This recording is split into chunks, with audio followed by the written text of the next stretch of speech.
Tu connais la théorie de l'escargot unijambiste? En fait, en période de reproduction, il va commencer un long périple, à son rythme, hein, bien sûr, parce que c'est un escargot, tu vois, il a quand même une coquille sur le dos, faut qu'il se la trimballe. Donc il commence, il est dans l'herbe, et tout doucement il glisse sur le premier brin d'herbe, et puis le deuxième, le troisième, le quatrième. Ça prend son temps, mais en même temps c'est un temps d'escargot, et ça c'est important de ne pas l'oublier. Et puis d'un seul coup, il arrive au bord d'une route, avec un tout petit parapet. Et là, c'est un obstacle pour lui. Parce que tu vois, l'escargot, il s'était dit, bon, moi j'y vais, ça avance, ça glisse. Même, tu vois, lui-même, il a un fluide corporel qui fait que ça l'aide à glisser, tu vois. Et d'un seul coup, il rencontre un premier obstacle. C'est peut-être le premier obstacle de sa vie. Mais lui, dans sa tête d'escargot, il se dit qu'il faut qu'il aille se reproduire et qu'il faut qu'il passe ce petit parapet. Donc, il va trouver des forces, mais n'importe où, tu vois, un truc hors du commun. Un truc qui le dépasse, qui est un genre de puissance de l'univers. Et il va trouver la force alors qu'il a qu'une seule jambe, c'est-à-dire ce qu'on appelle son truc d'escargot, quoi. Je sais pas comment ça s'appelle, un truc d'escargot une valve. Ah ouais, c'est bien une valve. Bon, sur sa valve, sur ce qu'on va appeler son unijambe, il va commencer l'attaque de ce petit parapet. Pour lui, c'est comme un Everest. Donc il le passe, paf. Et là, il se dit que bientôt, il va arriver, tu vois. Il sent qu'il y a une femelle dans le coin. Il continue, ça c'est l'instinct des escargots, c'est comme ça, il continue tout droit. Et il arrive sur une route goudronnée.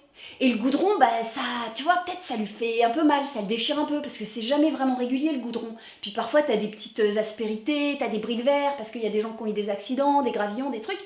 Et lui, tout ça, il s'en fout, il y va. Tu vois, il continue. Et là, un truc qu'il n'avait pas prévu, il y a une voiture qui arrive. Et là, ça commence par la coquille qui se fend. Et en fait, il a même pas le temps de se rendre compte, c'est terminé pour lui, quoi. Ça, c'est le problème des escargots. Comme c'est des escargots, ils n'ont pas conscience d'être des escargots. Ils n'ont pas cette conscience-là. Ils savent pas que c'est dangereux pour eux de traverser la route. Ils savent pas. Ça, c'est compliqué. Et en même temps, tu me diras, sélection naturelle. L'escargot, qui peut-être était plus malin, je ne sais pas si c'est une question d'être malin, ou qui avait un meilleur chemin, lui, il sera sélectionné, tu vois. Lui, non.